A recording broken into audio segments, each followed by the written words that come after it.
want to ask one simple question here. What's the role of the chairman in effective boardroom governance? The answers to this lie with a very spirited panel. Would you please make welcome our panelists, Mr. Alex Apau-Dade, Executive Chairman of the KGL Group,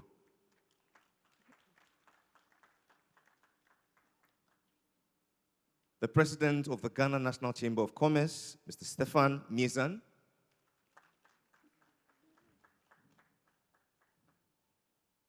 we're delighted to receive the CEO of Madison Pine, a corporate governance think tank, Dr. Olu Ajayi.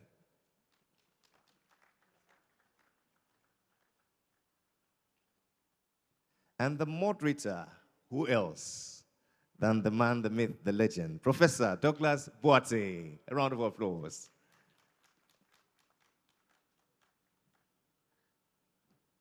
Honorable Chief of Staff, we thank you for being with us up until now. We are aware of your very tight schedule, and so we shall grant you leave whenever you so desire. Good morning. Good morning to my distinguished panelists.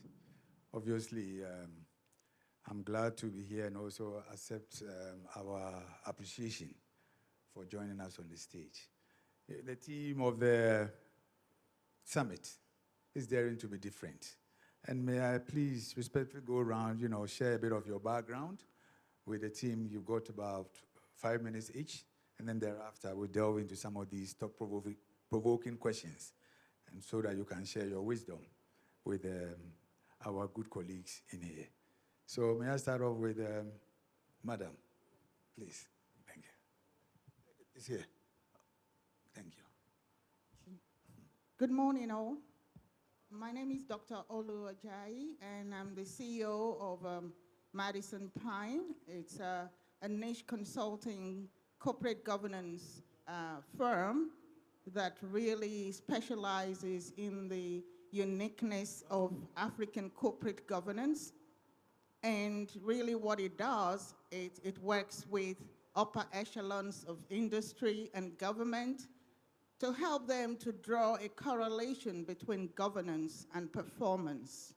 So it's about, what we focus on really is about behavioral governance, because at the end of the day, governance is about behaviors.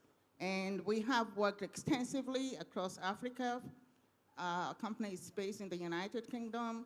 And in Ghana, we've worked with most of the state-owned enterprises, the government organizations, with the banks. We developed the corporate governance toolkit for the Bank of Ghana, and we are deeply committed to building the praxis, not the theory of corporate governance. Thank you. Thank you.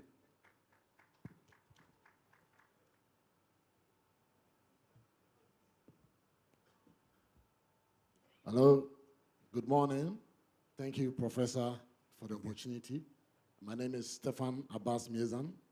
I'm currently the president of the Ghana National Chamber of Commerce, having risen from a regional chairman in Takrady, then the second vice president, and now the national president. Privately, I'm a real estate developer.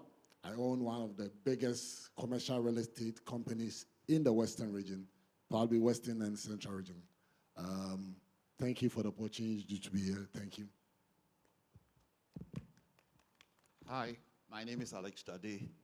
I want to introduce myself as a diasporan, entrepreneur, and philanthropist. 3 words: entrepreneur, diasporan, and philanthropist. The reason why I do that is having lived most of my life in the United Kingdom, worked in the corporate side of the UK.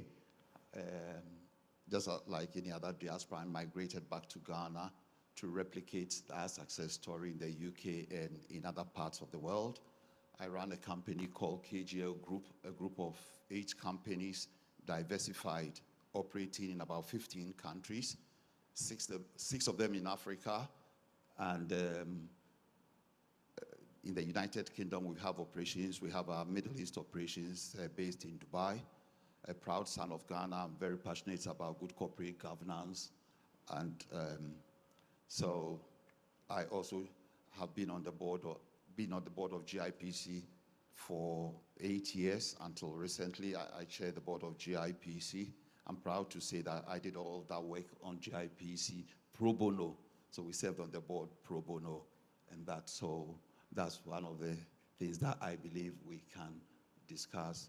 I also want to take the opportunity of this platform to congratulate the Black Stars as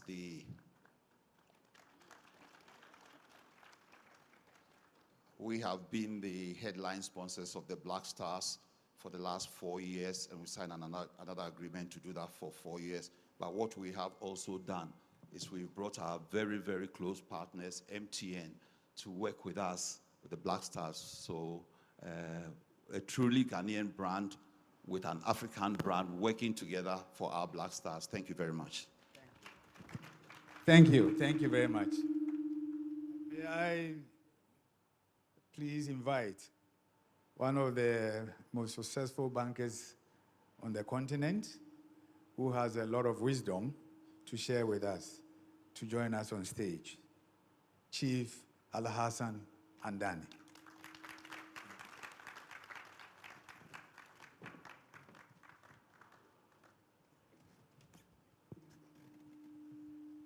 Okay.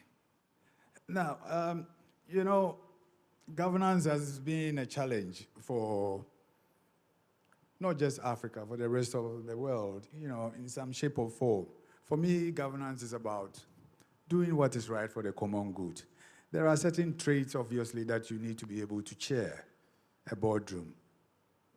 Chief, my senior chief, what some of the traits in your wisdom will help to shape the boardroom for long-term thinking and also for developing society? What's some of the qualities you need? You've been chairing a lot of companies. You've been there, done it all. Some of the things that we need as the upcoming chairpersons. Thank you very much. And I listened to all of your speech, and also that of the Chief of Staff. And I think everything that a potential chair, board member, and indeed a corporate leader needs to know to understand how to unleash the potential of a company was very, very, very well presented in your presentation. And firstly, I would actually encourage all of us to take that speech and the speech of the Chief of Staff and to say, if I do nothing at all, let me just take 4 things here away. I mean, we are very good at listening to these very fantastic presentations, applause, and then go and do nothing about it. And even when the wrong thing is happening, we look at each other and don't remind each other that, you know, we're at this forum together and we knew what good looked like. So I think we've got everything. But my practical experience, you know, and I always say that if we look at the corporate environment, you have the public sector and you have the private sector. What makes every company thrive, no matter how good your board is accountability. It's accountability and discipline. So if you look at the private sector, there's a lot more rigorous accountability by the shareholder.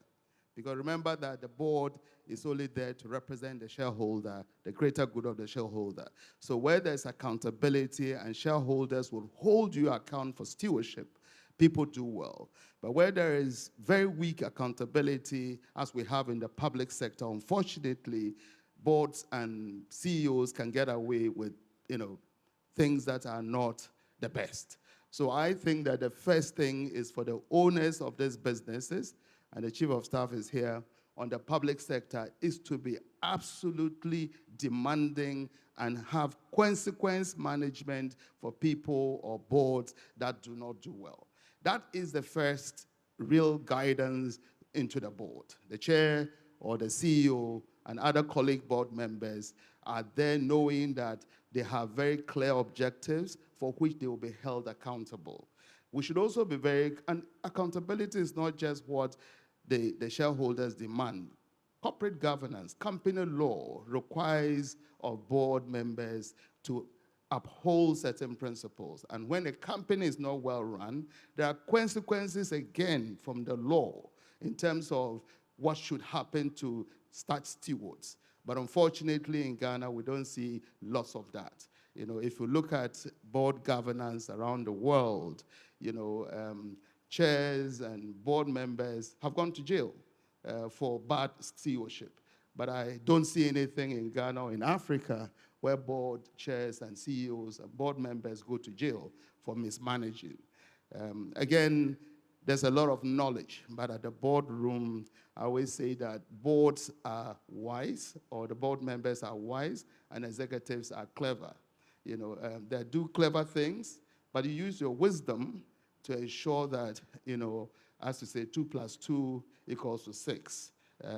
That's what board members are supposed to do. Be wise. You know, don't take over the clever jobs of the CEOs. That's their job. The executives, you know, that's their day job. They are functional jobs. And you might come onto the board, not necessarily the technical, competent person in the company, but you got to understand what your role is to level and ensure that you stick to principles, you stick to what is the guiding charter of the company law, and the greater good of all. I'm sure we'll continue to have some discussions around. But my number one is accountability, consequence management for bad stewardship. Okay, thank you. Thank you. Very insightful. And the key things to take away is the consequence management and accountability. That is key to effective boardroom governance.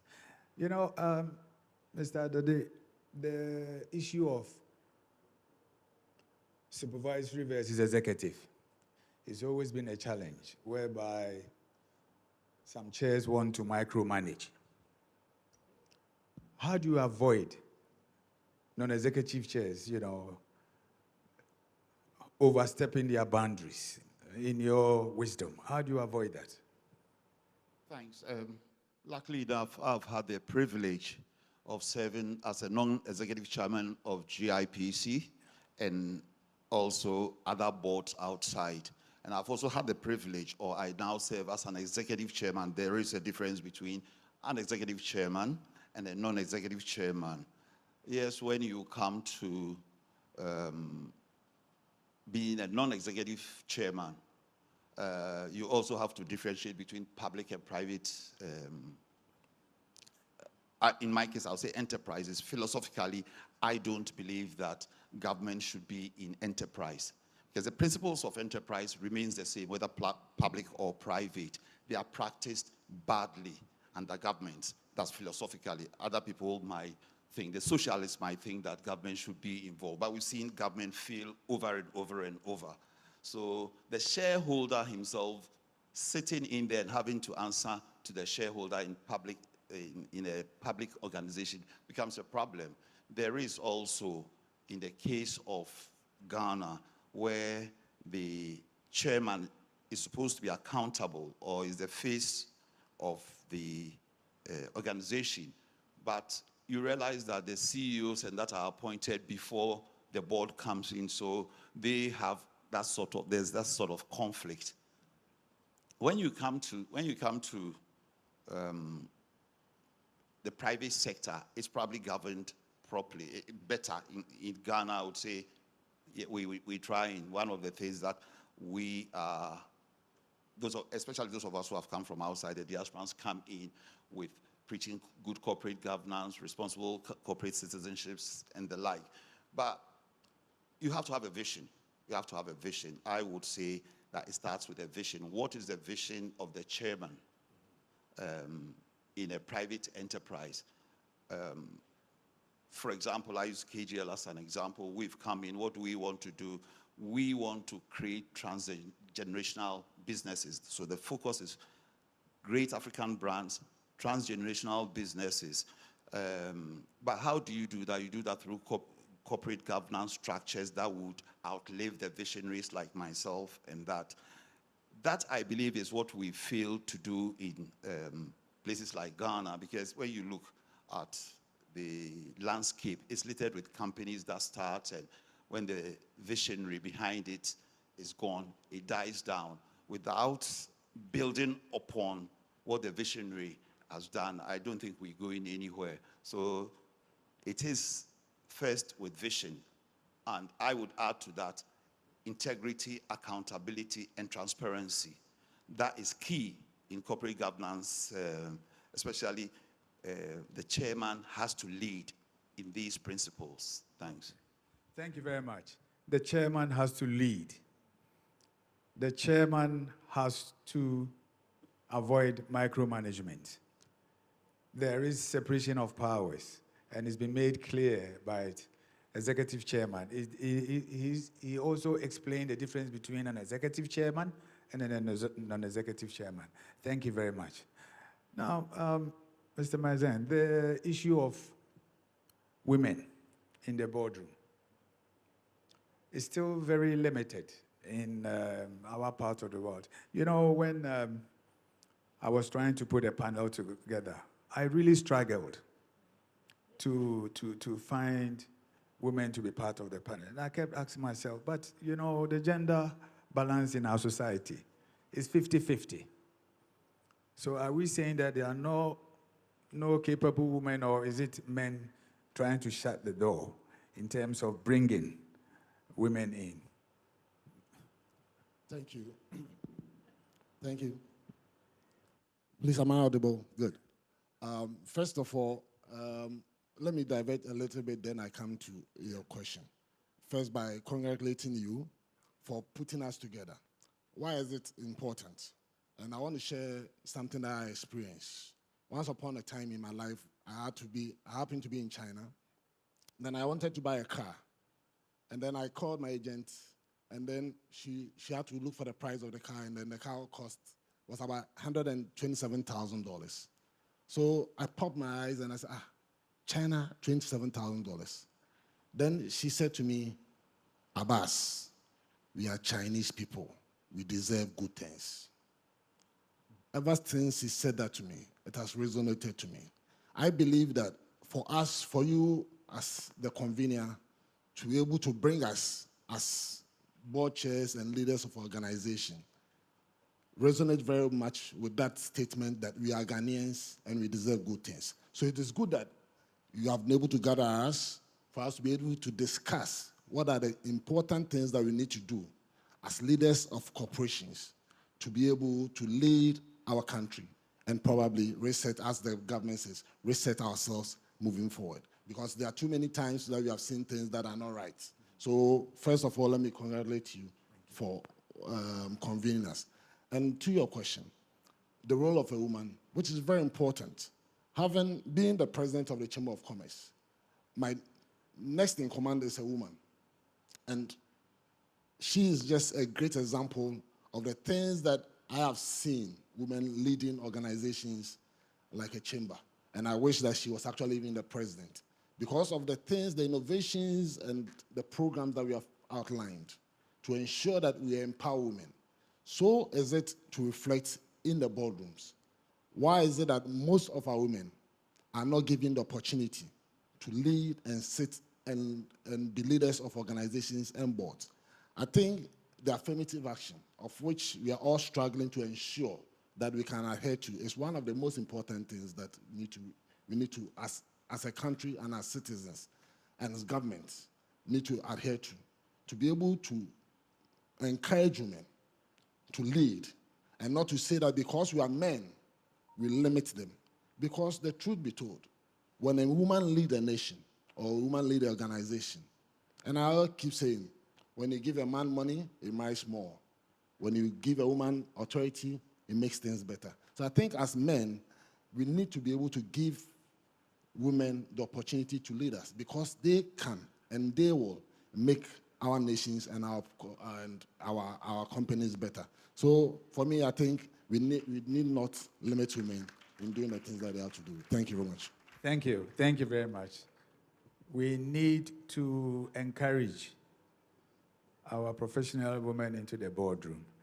Thank you. Thank you very much. And not just, in a way, have the invisible door that blocks them from entering. I'm hoping that within the next 5 years, it's a journey. You can't do it overnight.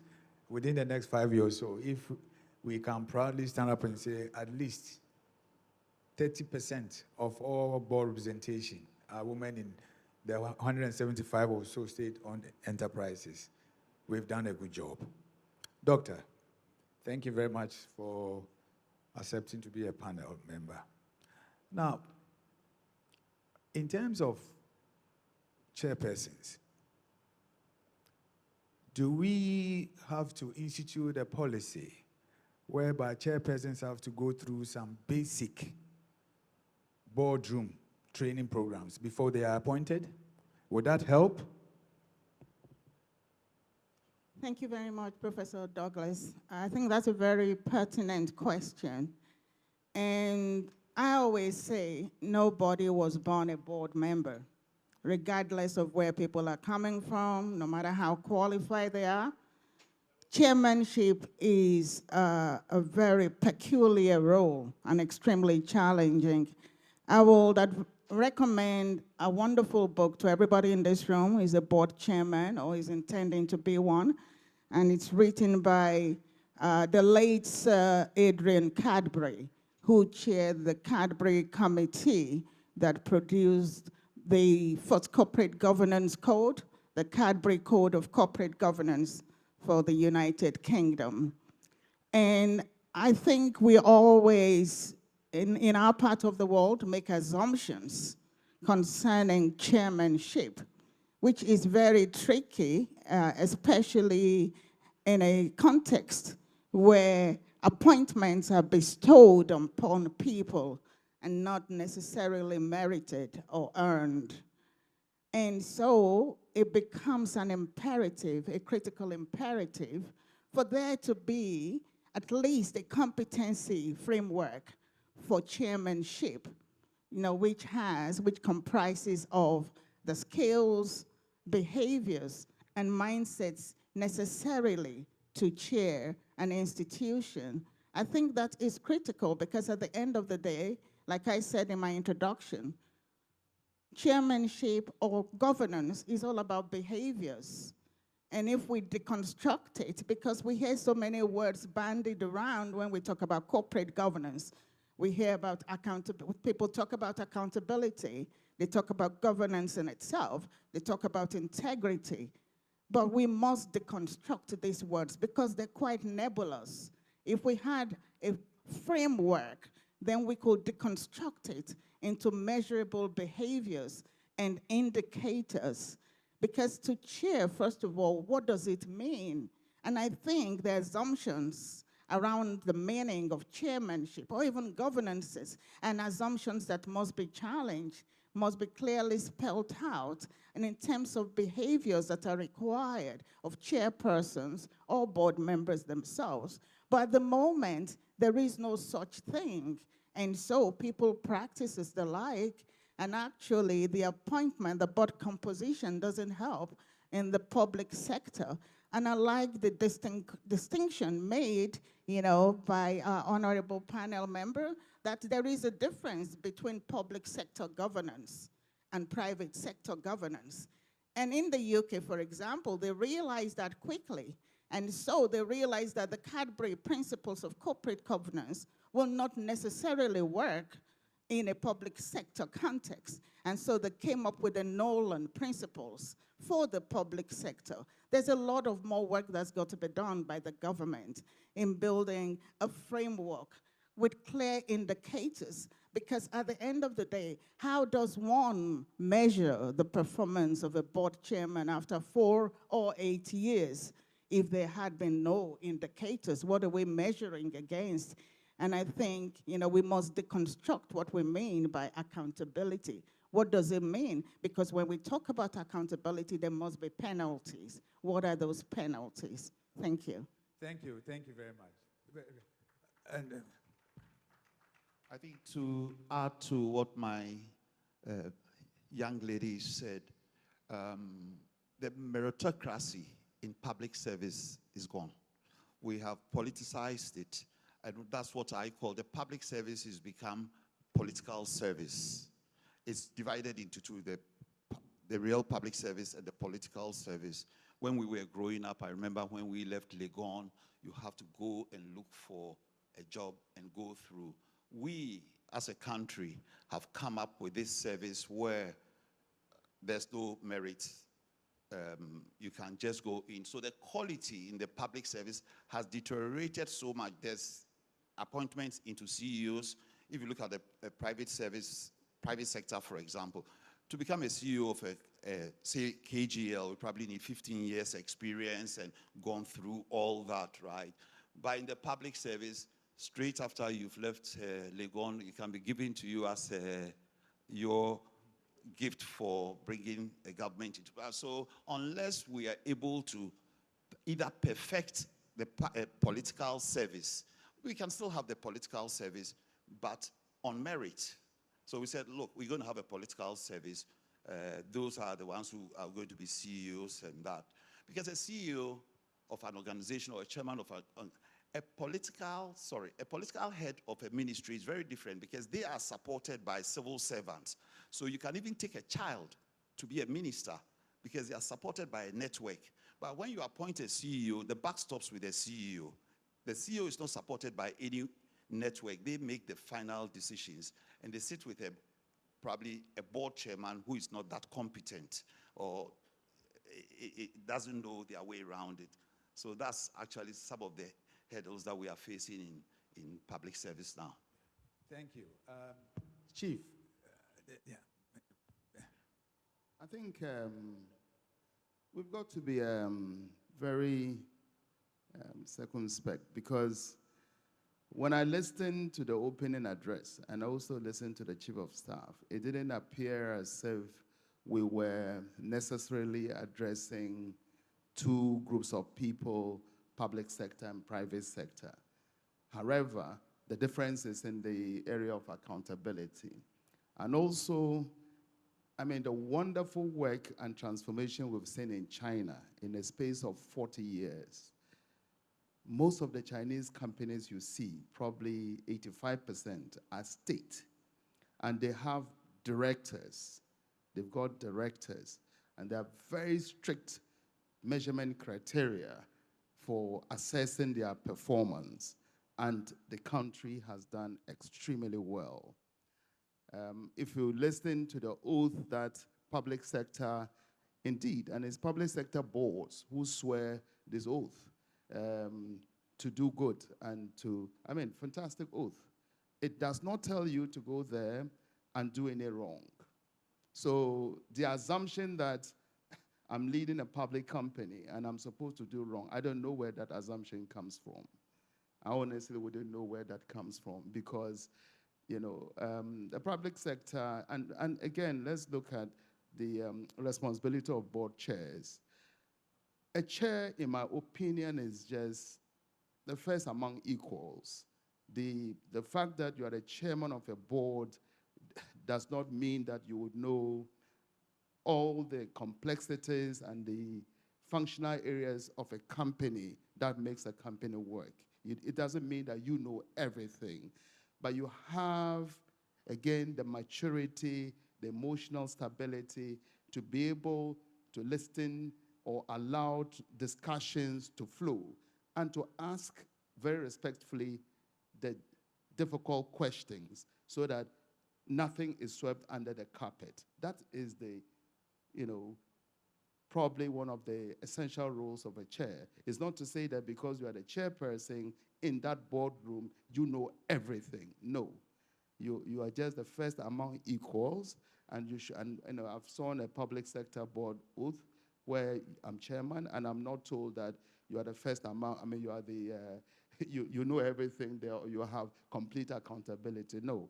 Of course, you are the head in the board. You're supposed to conduct proceedings and allow every view to be properly expressed. But I think that the fact that we see this performance gap between private sector companies and public sector companies, and indeed you see the same persons, especially in this room, serving in private sector boards and public sector boards. And yet, their private sector boards do companies do extremely well, private sector companies do extremely well, and the public sector boards on which they sit don't do well. And you're asking yourself, where does this come from? The same people, So I think, again, it is just us to understand that whole ball of responsibility that it's a public sector company, resources have been invested in there, professionals have come to ply their trade there, you have got clients, you've got stakeholders, you've got complete accountability, and you are supposed to do good. And to your point, there's a lot of literature. It's a lot of literature. So for me, it's just about holding each other in the boards, accountable. I've just come off a board evaluation session where you evaluate the board. First of all, the entire board, and the criteria used are fantastic. Then you evaluate committees, and how well these committees are doing. And then you actually evaluate each other. And it's all done anonymous. So, every member of the board is evaluated on whether you bring in the right skills, the right attitude, insights, contribution, debate, including the chair. And all of that is put into a kind of assessment tool. And you see where the board is performing, and you see where committees are performing, and you see where you as an individual, you are performing.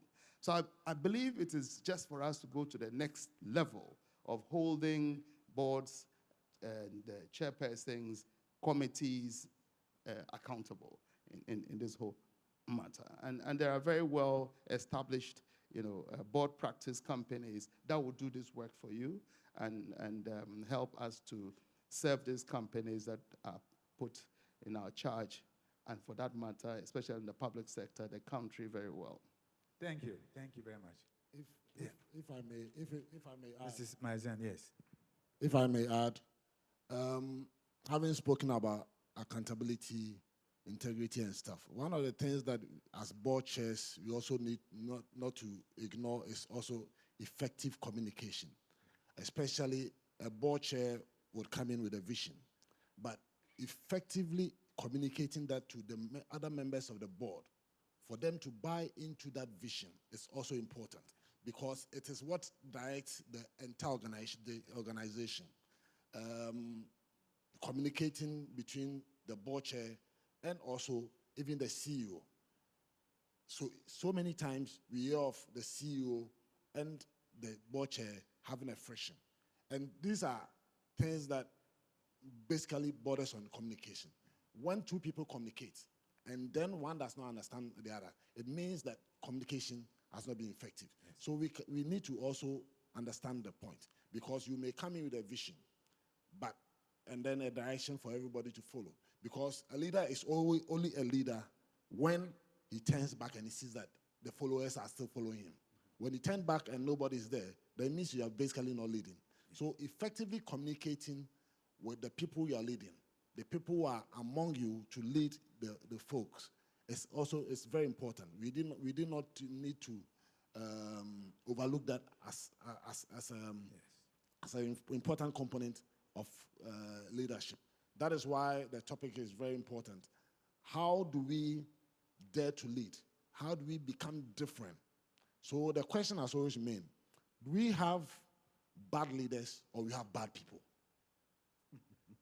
That's interesting. Because leadership always, or the leaders always come from the people. Mm-hmm. So if you have bad people, then obviously leadership will be bad. But if you want to be different, even when you are coming from bad people, then you need to have all of these things that we are communicating. Very much. Thank you. Thank you very much. Thank you. Thank you so much. I think on daring to be different, I believe that a key factor is courage. And that's very necessary for impactful and effective chairmanship. For a chairman to be courageous, to be able to speak truth to authority, for him or her to be able to steer the organization, because it's about steering the organization, helping to co-create the North Star for the organization to follow. So that strategy shaping, the formulation of strategic discussions, the facilitation of those strategy discussions, and really steering the organization is absolutely critical. but that needs a lot of courage. It needs a lot of courage, especially for public service, public sector chairpersons, because they're walking into organizations that are steeped in history and usually anchored in certain beliefs. So it's important that chairpersons must be courageous, familiarize themselves with the terrain, but do the necessary. For them to have a legacy mindset, we are coming in as a new board to baseline the organization where they have found the organization and to determine the legacy that they want to leave behind, helping to shape that strategy that then becomes the North Star for that organization. Thank you. Thank you. For me, and most of the comments from my distinguished colleagues, the underlying tone is obviously continuity, to ensure that whatever you came to succeed, you continue, and even make better. But this will be the final question, then the floor will be open for my distinguished colleagues to also take questions. You know, in our part of the world, there's a lot of pressure on profit. Should chairs in state-owned organizations be driven by profit or impact, or a combination of both? My chief. Profit, impact. Profit or impact Both. in society, or both? Both. Both. You know, but because public sector companies probably have a bigger component of social value in the company. But of course, you have to ensure that whatever your input is, your output exceeds that. That's what you call profit. But the level of it and return on equity demands on the private sector side, where social responsibility is not that high, maybe just a bit higher than on the public sector side. But profit, it's a must. Otherwise, you are wasting the company away. You know, you start making losses or you don't make profits for 10 years, but whoever comes after you is inheriting an empty barrel. So making an impact and making profit is extremely important. The pressure on profit maybe on the private sector companies could be higher than public sector, but does not excuse public sector companies from making profits and making that desired impact. Indeed, it is the right desired impact which generates the profit. So if you are not making profit, then you are not even making the desired impact at all. Thank you. Well noted. Thank you. As I mentioned earlier, philosophically, I don't believe that the public should be the enterprise. It's been proven worldwide, and especially in Ghana, 0.2, 10% of Ghanaian public enterprises that make profit. They drain on the nation, on the people. So philosophically, I don't believe that we can argue that all day. So I would say if they can't make profit, then they have to go for impact. I would support impactful state organizations. I believe that state organizations should be more focused towards regulatory, setting the framework and supervising the private sector. You talked about 6 years, and that one of the principles of enterprise and business is continuity. I've met a lot of investors and banks and that wanting to know who comes after me, because they are scared that maybe we have a family business where my children might come in and decide, especially where my children were born and bred outside, they might decide, we don't want to come to Ghana. We're going to sell everything that you've got. And then you look at partners that you've been with, the government that has earned revenue through GRA and all these ones, they lose out because the ones who have taken over decide that we're going to sell out and leave. We don't want to. It also happens in the state side. there's no continuity. So the panic that the private sector enterprises have, the state has, but the state one, you can predict that there will be 4 years of discontinuity. Every 4 years or 8 years, there will be discontinuity. Yes. So it is better if we cannot perfect, like my good friend said, in China, they have been able to make the state sector, they've been able to make it profitable because they operate strictly under enterprise rules.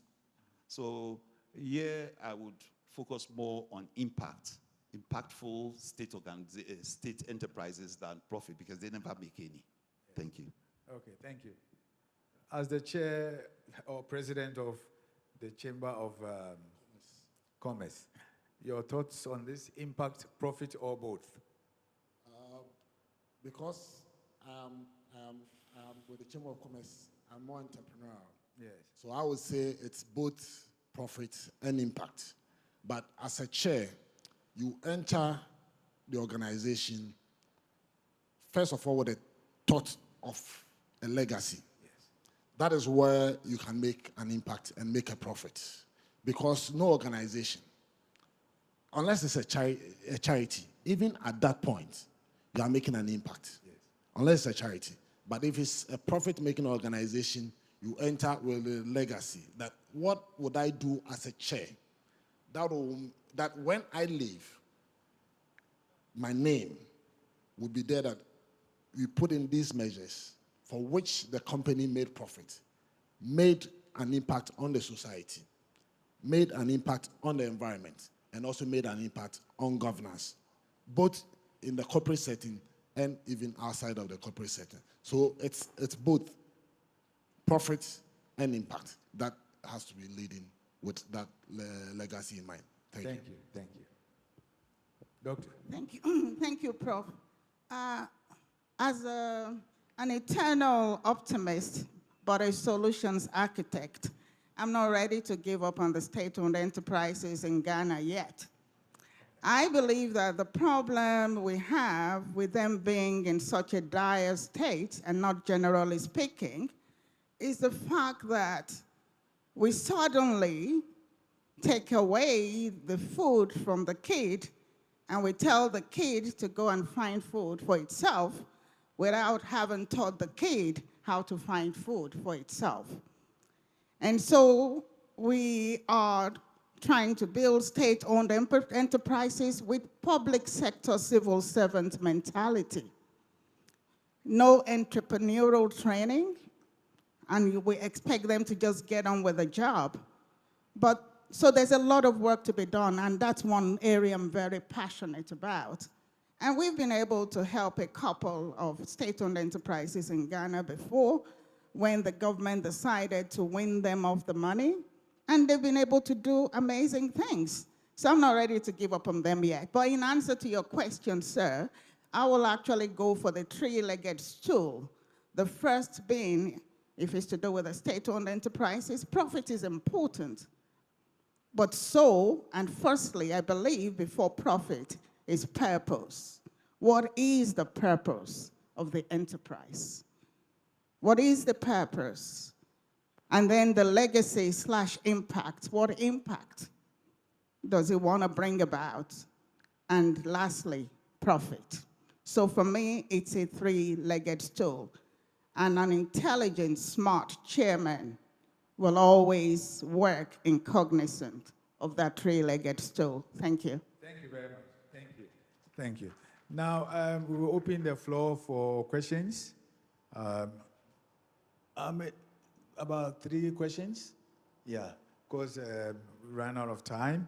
And then, yeah. So, okay, the microphone. Yeah.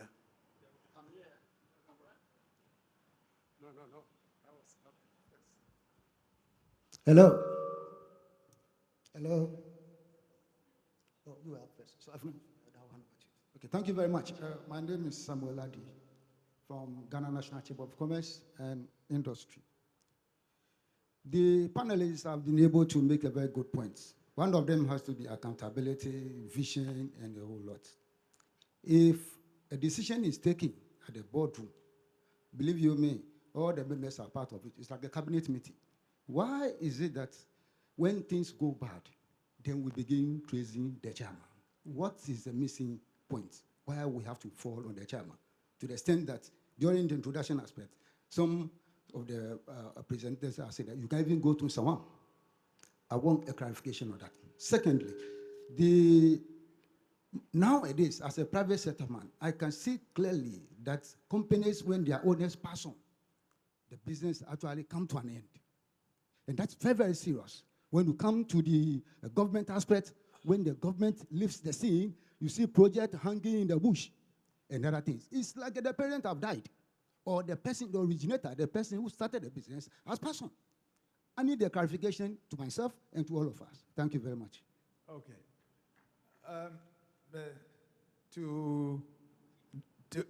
No, not to chief, no. The chief, yeah. Hello. Okay, so the first question has to do with the reason why in the boardroom, at the end of the day, the board chair is held responsible. It's because he's the leader. Mm-hmm. It's like Black Stars losing a match and the coach being sacked. Even though the coach was not part of the players, mm-hmm. but he ends up being sacked. So yes, you hold responsibility. So that is why it is important that as a board chair, you become very open to a lot of advice mm-hmm. amongst your board members. And even some points to even those outside of the boardroom who can give you some direction or advice in some of the decisions that have to be taken. Yes, ultimately, it is a board chair who would have to answer, even when he didn't agree with some of the decisions that were taken. But because he has to implement it, he holds it. So the buck stops with him. So the board chair obviously takes the brunt for all of that. So you need a lot of consultation. That's what I think. I think would work for a board chair. Thank you. Okay. Mr. Adade. Oh, you want Mr. Ajay? Okay. Okay. You okay. My chief. I think is the second part of the question I didn't get. But the board chair is for no reason that it's not for any. The board chair typically doesn't sit on subcommittees, only because the subcommittee will be presented to the main board where you are seated, and therefore sense check all the decisions that have been made at a committee level to make sure that it's independent, it serves the purpose, it is along with good corporate governance. So yes, the chair carries some amount of responsibility when things don't go well, and usually your colleagues will vote you out in good companies. So the board chair. But when it comes to doing wrong, and the board is held accountable, it's not only the chair.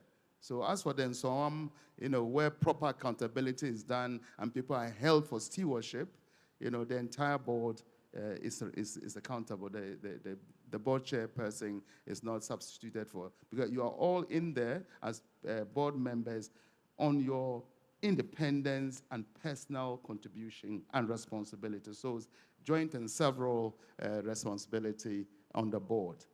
But the board chair, of course, sends checks and provides guidance and some kind of stewardship around key decisions. Yeah. Well, Dr. Ajay, they said it all. They said it all. Okay, thank you very much. Now, the next set of questions. If it pleases you, Mr. Moderator, can we just take 2 questions, but direct them to any of the panelists? Let it be simple, let it be straight, direct. Thank you, sir. But can we also direct the question or maybe clarity sought from any of the panelists? Direct. Okay, direct. I'm a retired banker, and I'm on a board of a bank. I sit down and I think about AI, and I get scared. What AI can do, you don't have an idea. It's good and it's bad. But some of us, they call us BBC, born before computer, even though we had the opportunity to learn and be able to use computer. My question is directed to maybe any of the panelists. We are ending a year and are starting another year. This is the time that you get budget proposals and so on coming to board, and they are seeking for approval. This is a situation where they want to adopt AI in the company on which board you sit, and they are pressurizing you. They need approval. Would you give or would you not give, especially when there's pressure? Thank you. Well. This is an interesting question. Dr. Ajayi, you go first, and then, yeah. Thank you very much, sir, for your question. That is a $1 million question, and I'm glad that somebody has brought it up in this forum, because we are now in an AI world, and so boards must be moving, beyond the traditional into an AI world. And just a few months ago, had a session with a board in Qatar, and it was all about the role of the board in an AI world and how AI is disrupting the world of corporate governance, and how do we build digital boards and build digital competencies in board of directors. In the UK, there is a company, you can Google it, which has become the first company to have AI as a board member, as a board director. I don't know if it gets any allowances, but I know it's working. But I can understand the rationale for it, because it's all about intelligent information at your fingertips. Because a lot of the time, sometimes, boards are in the dark. And we need AI, not to replace human thinking, because we cannot replace that, because AI works on what we give to it. But we need AI in the boardroom to augment board processes and to assist our decision making, especially when it comes to risk-based decision making. So AI is an ally that should be adopted by boards, and not soon enough. Thank you. Thank you. Mr. Adade. Yeah, thank you. I think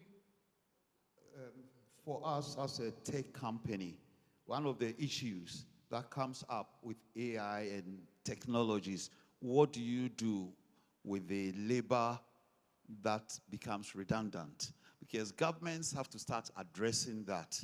There will be a lot of agitation, because it's just like the Industrial Revolution, where the machines took the work of the labor.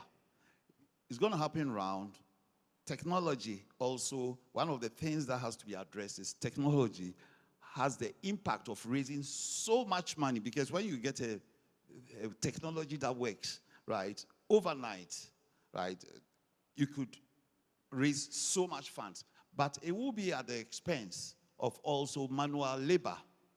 So I think the risk now that is faced by corporates, whether it's the private sector, the boardroom, and governments, is what do you do with the redundant labor? How do you redeploy that? And that's the conversation we must start having now. Otherwise, there will be so much unrest, because technology would have replaced that. And I'll give you one example which is not connected. When I was at GIPC, the World Bank came in, and I think we've been singing the same song about industrialization, one district, one factory, building this and that. And I said to them that I don't believe that if we want to solve the unemployment problem, we need to think about building factories. Yes, we can build manufacturing plants and that as import substitution and that. But if I look at a small hotel, I was speaking to the guys at Safari Valley in my hometown, Edukrom. They employ 2,500 people, right? If I look at Kempinski, they probably employ about 2,000. A manufacturing or an industry making the same turnover because of technology would employ 10 people. So we are looking at the wrong side to increase employment. So that's what technology does now. you want to build factories across the country, they only employ a few people. So we have to focus on the service industry, redeploying the labor that have fallen out of technology. Thanks. Thank you. My chief, yes. I wanted to make a comment on the AI. I think the point that was made was AI must be regarded as an ally.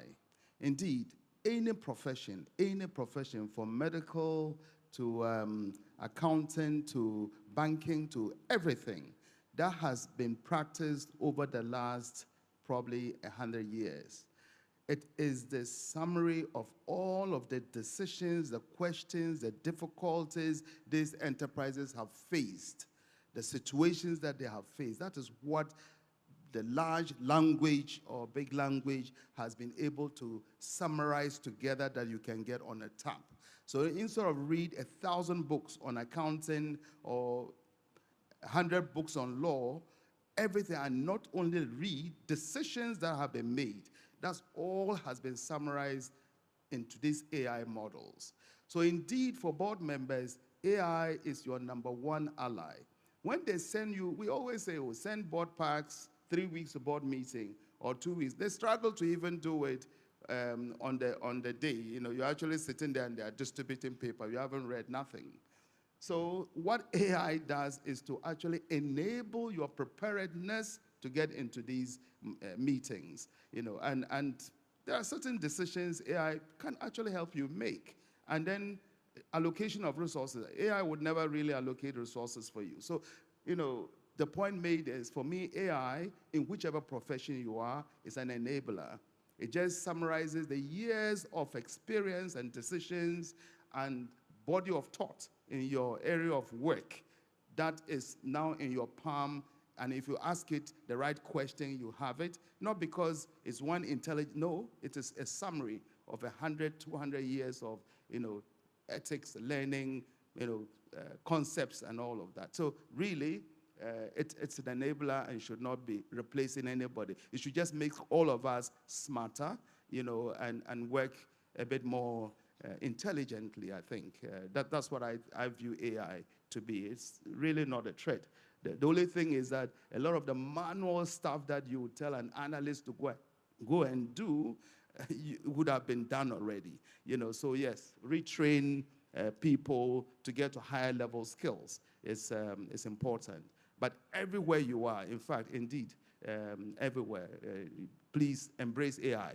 You know, otherwise, it's not about, it must be embraced. Thank you. Thank you very much. Prof, Final. Yeah. Prof, let me take the opportunity to add a few words. So, in the 2000s, when computer was coming, we were all afraid. And now AI is coming. So we need to embrace it.